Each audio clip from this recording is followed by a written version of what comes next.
na aula passada que os aminoácidos compõem as proteínas, né? Que nós precisamos desses aminoácidos, ele compõe o nosso corpo.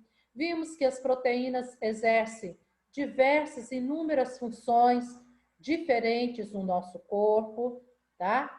E as proteínas, elas são formadas por unidades menores, chamadas aminoácidos. Vimos que existe proteína simples, quando eu tenho nela só composição de aminoácido. Vimos que tem proteína complexa, ou composta, ou conjugada, né? Que está o nome aqui, conjugada, quando ela tem aminoácido mais um componente que não seja proteína. Um sal mineral, uma vitamina, né, um carboidrato, alguma coisa acompanhando. Vimos também que as proteínas são consideradas macromoléculas, moléculas grandes. Com isso, as proteínas, então, elas têm 4 estruturas. Estrutura primária, proteína menor, né, onde os aminoácidos ficam alinhados. Secundária, quando ela cresce um pouquinho e ela dá uma voltinha. Terciária, ela aumenta essa volta, ela vai enrolando sobre si. Já aumentou a quantidade de aminoácido. E quaternária é a proteína muito grande, que é aquele novelo de lã, né? Aquele rolo todo, aquela bagunça de estruturas dobradas umas sobre as outras. Ok? Então, agora vamos falar sobre enzimas. Gente, chegando o nosso lanche. Veja só, que Nossa, delícia. Irani, tá parecendo os Viu? caras da palestra ontem botando bolo de milho na tela. Que Viu? isso? Gente, pãozinho de queijo que Nossa. eu fiz para vocês, tá? Levantei 4 horas da manhã, fiz o pãozinho de queijo, fiz o bolinho de cenoura, a vitamina e vou fazer isso aqui depois, tá bom? Então, isso aqui tudo são alimentos que nós ingerimos, alimentos que vão trazer nutrientes para o nosso corpo, embora esse aqui não tenha muito, nem esse aqui, nem esse, mas enfim, tudo certo, né? Nutrientes que vai gerar energia, vai gerar composição do nosso corpo, mas isso aqui nada vai ter valor se não tivermos dentro do nosso organismo as enzimas. Por que adianta eu comer o morango, eu comer a carne, quebrar em pedacinhos e não tiver alguma coisa que venha dissolver isso daí? Que adianta eu comer esse bolo maravilhoso e não tiver enzimas para dissolver esse bolo dentro do nosso corpo? Então, as enzimas, elas são mega importantes. Elas vão atuar nos nutrientes quebrados, amassados e vai dissolver, tirar o de bom que tem nesses alimentos. As vitaminas, leite, água, vitamina, passam direto, não sofrem processo digestório, tá? Agora, quando eu tenho, no caso do leite aqui, aí eu vou precisar das enzimas para quebrar as proteínas do leite, tá? Mas quando eu falo vitamina de um modo geral, não sofre nutrição. Então, vamos lá. O que enzimas são? Catalisadores orgânicos que aceleram a reação química. Aquilo que eu falei para vocês. Vocês podem comer, por exemplo, um pedaço de banana. Se não tiver enzima para quebrar a banana, tirar os nutrientes dela, essa banana vai ficar o pedaço dela dentro do nosso intestino. Você dá uma bocada no pão de queijo. Se não tiver enzima para quebrar a farinha de trigo, o polvilho, tirar ali o óleo, o ovo, o leite que foi colocado no pão de queijo e transformar ele em nutriente, ele vai ficar pedaço de pão de queijo dentro do nosso intestino. E aí o que vai acontecer? Vai faltar nutriente para o resto do corpo, né? Aí o resto do corpo vai ficar fraco, vai ficar sensível, porque não tem nutriente. Então, as enzimas são catalisadores orgânicos. Elas aceleram a reação química. Não faz a reação química acontecer, mas elas aceleram o processo. A maioria das enzimas são de natureza proteica. Então, a maioria delas, né, é proteína. Às vezes tem outros componentes não proteicos na enzima. Eu chamo isso de coenzima, né? Ou cofator. Quando eu tenho a enzima à base de proteína, mais um sal mineral, por exemplo, mais, né, uma vitamina, um outro componente. Normalmente aqui eu tenho sal mineral junto com ela, tá? Aí eu falo que eu tenho uma coenzima. Co, junto, um outro nutriente, junto com a enzima. E as enzimas são produzidas pelas nossas células. O nosso próprio corpo produz as enzimas que nós precisamos. Ninguém precisa tomar enzima ou precisa buscar essa enzima em outro alimento, porque o nosso corpo consegue produzir essa enzima, tá? Às vezes vocês podem estar pensando assim, uai, Irani, mas por que eles falam que adquirir o abacaxi no churrasco é bom, né? Uma mão depois da refeição é bom. Lógico que eles vão ajudar o processo. Não que o meu corpo e o seu depende do abacaxi para fazer a digestão da carne. Imagina se dependesse. Teríamos que comer abacaxi praticamente todos os dias. E quem não pode, quem não gosta, como que é fazer?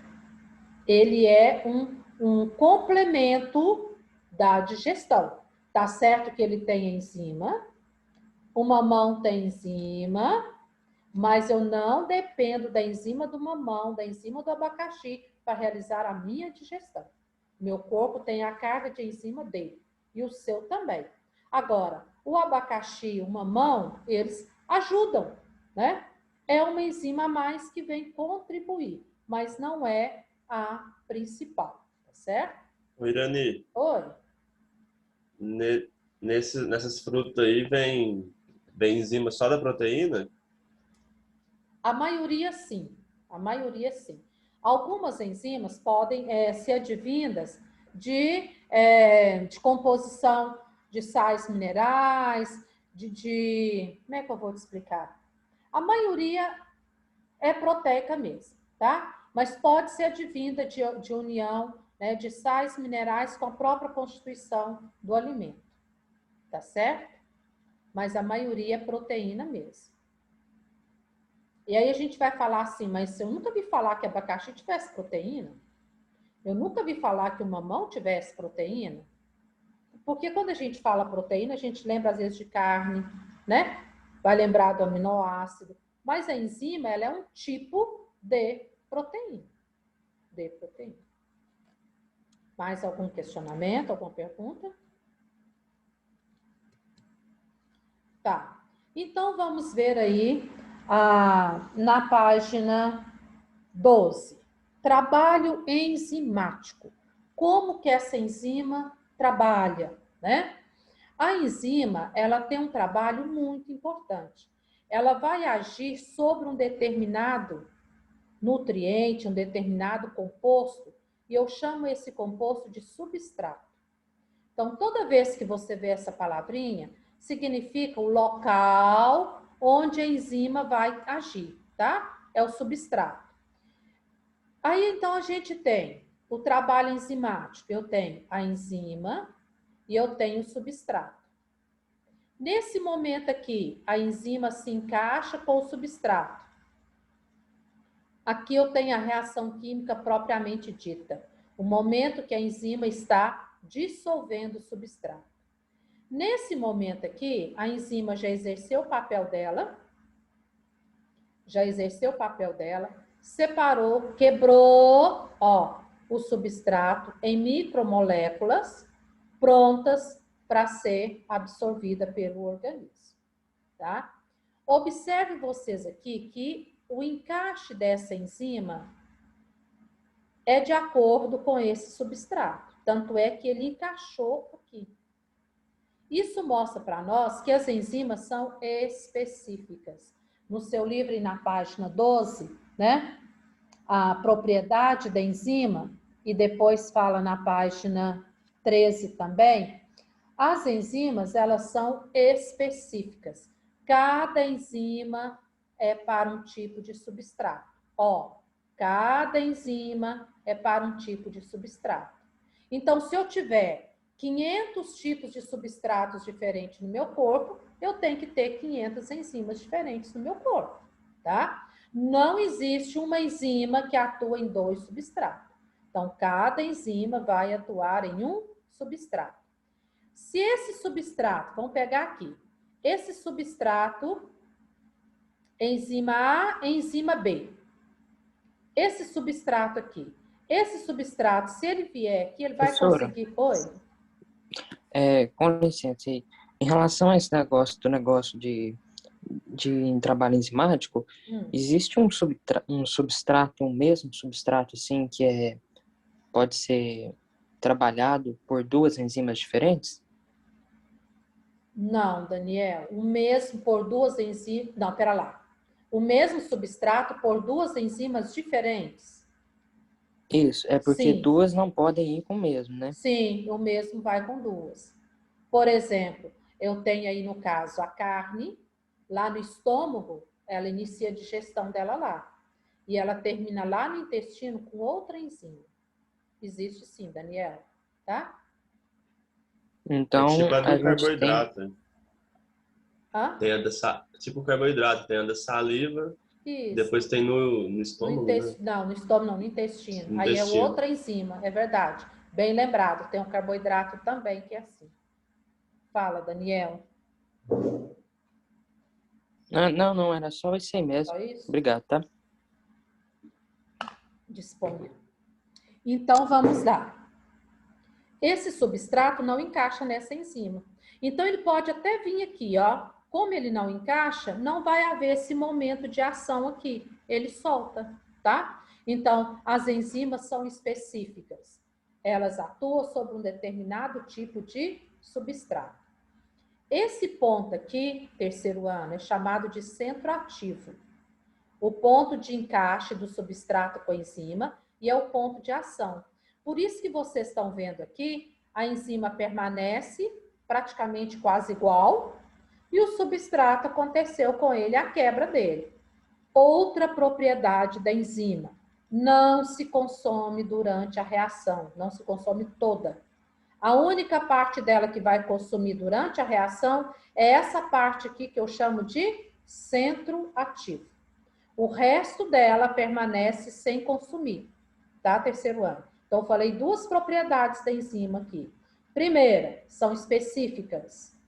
Para cada tipo de substrato, eu tenho uma enzima.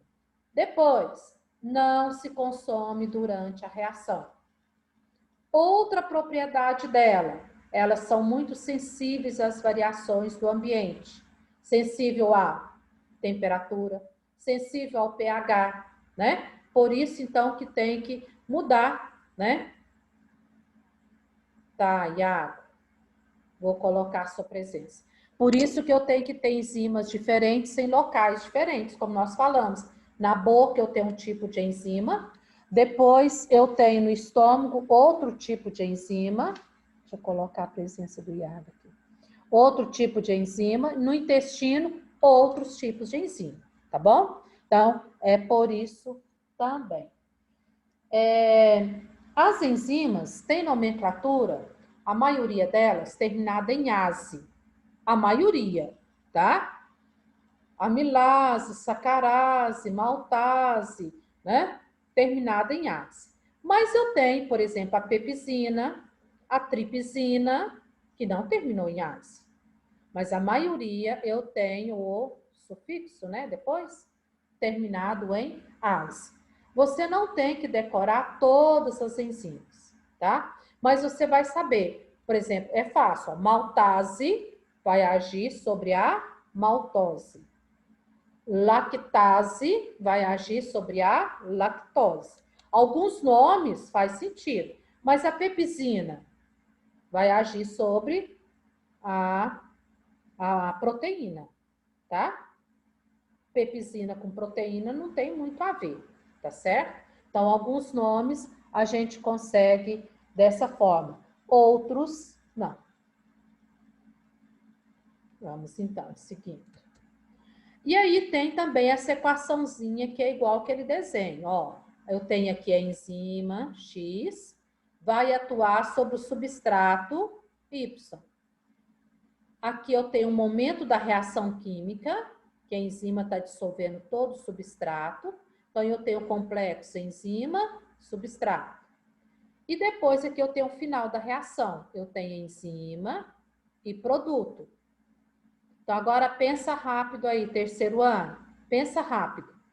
Se eu tenho aqui a enzima, por exemplo, lipase. Lipase. Qual substrato que essa enzima vai atuar?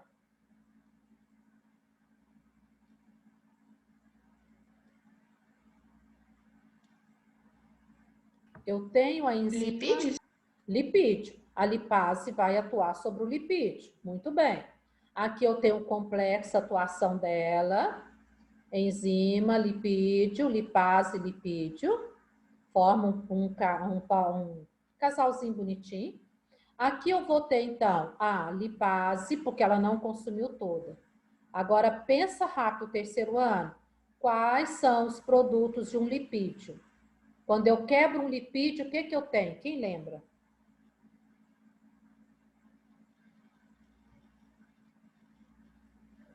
Como assim? Quando você quebra o lipídio, o que você tem? O lipídio é composto de quê? Gordura. Não. Proteína é composta de aminoácido. E lipídio? Essa eu fiz de propósito, que ela é mais... Repetídio? O lipídio é composto de álcool e ácido graxo. A composição básica dele. Álcool e ácido graxo, tá? É o lipídio.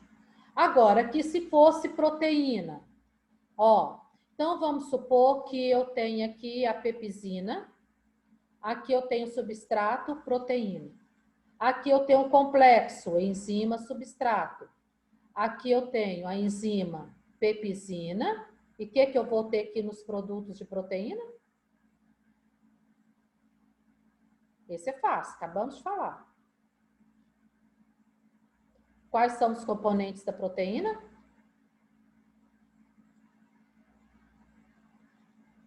São os aminoácidos. Então, aqui eu vou ter os aminoácidos, tá?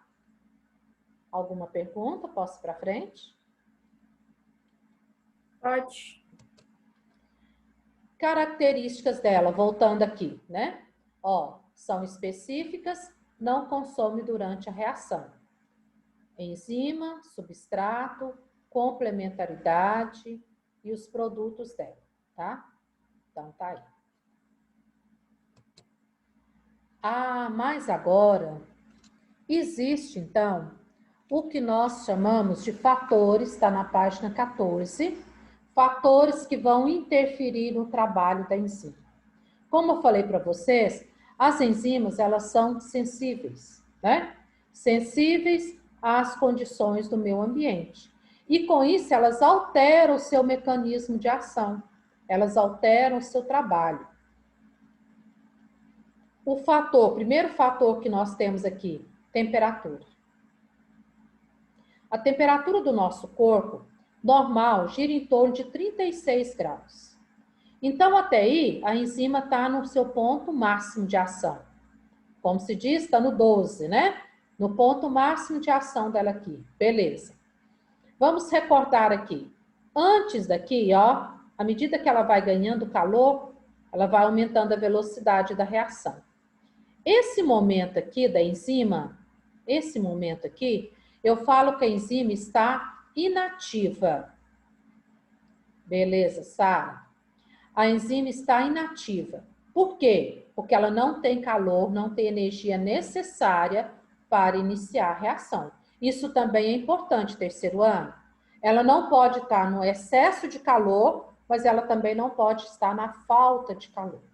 Ela precisa de um calor mínimo para iniciar a velocidade da reação, tá?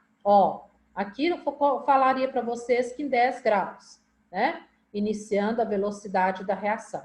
Chegando aqui, ela está no ponto ótimo, ponto máximo, ponto ótimo, tá? Depois daqui, vocês estão vendo que ela vai caindo a velocidade da reação, até ela morrer propriamente dito, até ela não agir nada, tá? Nesse momento aqui, enquanto aqui eu falo que ela está inativa, aqui eu falo que ela está desnaturada. Fala rápido aí para mim. O que significa uma enzima estar desnaturada? Sem jeito? Sem jeito de quê? De fazer o certo, que era a função dela? Sim, mas por quê? O que aconteceu, Sara, que ela perdeu o jeito? O que aconteceu que ela não está dando conta de trabalhar? Não é que ela perdeu o encaixe? Ah, isso mesmo. Por quê? Se a enzima é proteína, a proteína ela é formada por ligações peptídicas, não é? União de aminoácidos. As ligações peptídicas, olha só, terceiro ano, isso é importante para vocês. As ligações peptídicas vão determinar a estrutura da proteína. Primária, secundária, terciária, quaternária. Ok. O excesso de calor, ele vai desmanchar, vai soltar os encaixes e desmancha a sua forma. Desmanchando a sua forma, ela perde o encaixe e ela perde a sua atuação. Por exemplo, ó, aqui ela tem esse encaixe. Se essa enzima for submetida a uma alta temperatura, ela vai desmanchar aqui a sua forma. Desmanchando a sua forma, ela perde encaixe. E essa enzima fica improdutiva, né? Ela não serve para nada, tá? Porque alterou a sua forma. Então, a gente tem que ter muito cuidado com esse processo de desnaturação. E aí vem um grave problema. Grande parte dos alimentos proteicos, nós utilizamos ele com calor. Fervemos o leite, cozinhamos a carne, cozinhamos o feijão, cozinhamos o grão de bico. E aí? Só que, muitas vezes, o calor, ele estraga parte da proteína do alimento que está por fora. Muitas vezes, a parte interna não perde todo o seu conteúdo. E aí mantém um pouquinho do valor proteico. Por isso que a gente tem que comer vários tipos de proteína durante o dia e comer constantemente. Porque o que eu perdi do leite, eu tento compensar na carne, o que eu perdi da carne, eu tento compensar no ovo, o que eu perdi do ovo, eu tento compensar no feijão, tá? Então, a gente tem que fazer uma mistura boa aí de alimentos proteicos. Você pegar um tiquinho daqui, um tiquinho dali, um tiquinho de lá. Porque o calor, ele acaba estragando parte da proteína do alimento. Tá certo? Prova disso a clara do ovo. Como ela estraga, né? A clara do ovo, o ovo cru, ela tem aquela clara babenta, né? Escorreguenta. A clara do ovo cozido ou frito, ela já é uma clara mais densa, compacta, que eu posso até pegar. Olha o tanto que estragou, tá? O tanto que estragou. Outro fator que interfere no trabalho da enzima é o pH. Nós falamos, né? O pH na boca, ele é neutro, né? Ele é neutro. No estômago, ele é ácido, tá? No estômago ele é ácido e no intestino ele é básico. Tá certo? Então, cada enzima vai atuar no seu pH ótimo. Aquela enzima que atua no pH neutro, esse aqui é o ponto ótimo para ela, 7. Aquela enzima que vai atuar no pH ácido, 2, isso aqui é o ponto ótimo para ela. E aquela que vai atuar no pH básico, 7,5, 8, isso aqui é o ponto ótimo para ela. Vocês estão vendo aqui, fora do seu pH, essa enzima fica totalmente inativa, improdutiva, não serve para nada. Por isso que, vamos pegar a boca, né? A boca tem amilase. Essa amilase na boca, ela, ou pitialina, né? Que é diferente da amilase pancreática. A amilase lá na boca, ela atua no meio 7. E aí a gente comeu carboidrato, essa amilase atuou ali no amido, quebrou o amido em maltose, beleza. a gente engole essa maltose. Chegando no nosso estômago, essa amilase que estava lá no pH 7, hora que chega no estômago, cai drasticamente para 2,1,5. E aí o que acontece com ela? Ela desnatura, ela desmancha, ela altera toda a sua estrutura. Por isso que não continua a digestão do amido no estômago. Porque a enzima, né, surtou, desmanchou. Beleza, do estômago vai passar para o intestino delgado. O intestino delgado, 7,5, 8, próximo à boca. Mas não tem amilase, pitialina, que vai atuar no intestino delgado igual lá na boca. Aí no intestino delgado, eu vou ter a amilase pancreática, que vem lá do pâncreas, com 6, né, e 7 até 7. Ela vai atuar ali. Aí você fala assim, Irani, mas se a pitialina ou a amilase salivar atua na boca como 7, a hora que chega aqui no intestino, também pode ser 7, por que ela não continua? Porque ela morreu no estômago. O estômago, o ácido clorídrico desmanchou essa enzima, o pH muito baixo. Ela não resistiu, ela desmanchou, ela alterou. Entendido? Terceiro ano. O que é mais importante aqui você saber? Ó, estômago, atua o quê? A pepsina, que vai dissolver a proteína. Na boca, esse quadro não tem diretamente na boca. Na boca, o pH 7 vai ser a amilase salivar. E depois a gente tem no intestino a maltase, urease, tripsina, tá? Lipase, vai ser no intestino, tá bom? Irani, Oi. essa pepsina ela é produzida novamente no intestino? No intestino é tripsina, é outra. Aí você vai Ela falar é... assim, mas é igual pepsina. É um pouco diferente da pepsina, tá? Entendi. Entendeu? A pepsina só no estômago. A tripsina é outra enzima produzida no intestino delgado. Certinho? Porque a pepsina mesmo, quando ela passa para o intestino, ela fica inativa. Fica inativa. Ela não vai desenvolver nada, entendeu? Porque mudou o pH dela e drasticamente também, né, Luiz? De 1,5 vai passar para quê? Para 7,5, por exemplo. Então, muda bastante. Ó, a tripsina atua 7,8, 8,7, tá vendo? Então, muda muito. Aí ela não consegue trabalhar. Certinho? Então, isso aqui, terceiro ano, é muito importante você saber, tá? Vocês estão vendo que aqui não tem numeração igual tem temperatura, porque o ponto ótimo é para cada enzima. Se aqui tiver 1,5, pepsina, ok. Se aqui tiver, por exemplo, 7,5, 7,8, tripsina, tá? Então, por isso que não tem. E finalizando essa parte aqui, a gente tem a concentração do substrato. Nós todos sabemos que às vezes o olho é maior do que a barriga, né? E a gente come além do que é permitido. Infelizmente, tem gente que come para viver, né? Não, vive para comer e não come para viver, né? Aí come além do que é permitido. O que acontece? O substrato vai aumentando a quantidade, vai aumentando, a velocidade da enzima vai aumentando, vai aumentando. Vai dando sobrecarga. Ixi, tem comida demais, então tem que ter mais enzima. Vai sobrecarregando. Chega a um ponto, terceiro ano, que estabiliza. O processo para. Ele não aumenta a velocidade, ele estabiliza ali. E ele não consegue trabalhar normalmente quando ele está estabilizado. Aqui eu tive uma alta concentração de substrato que estabilizou esse processo.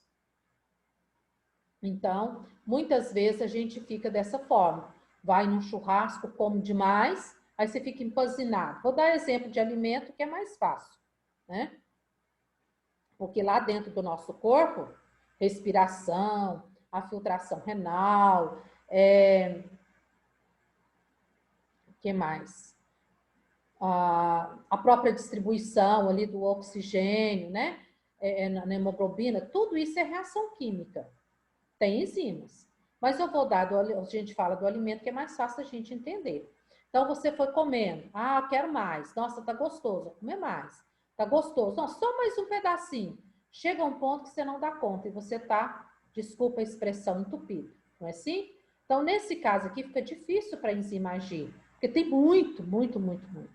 Então, ela vai estabilizar e tende a paralisar. E, às vezes, a gente precisa, depois, de um complemento para ajudar nessa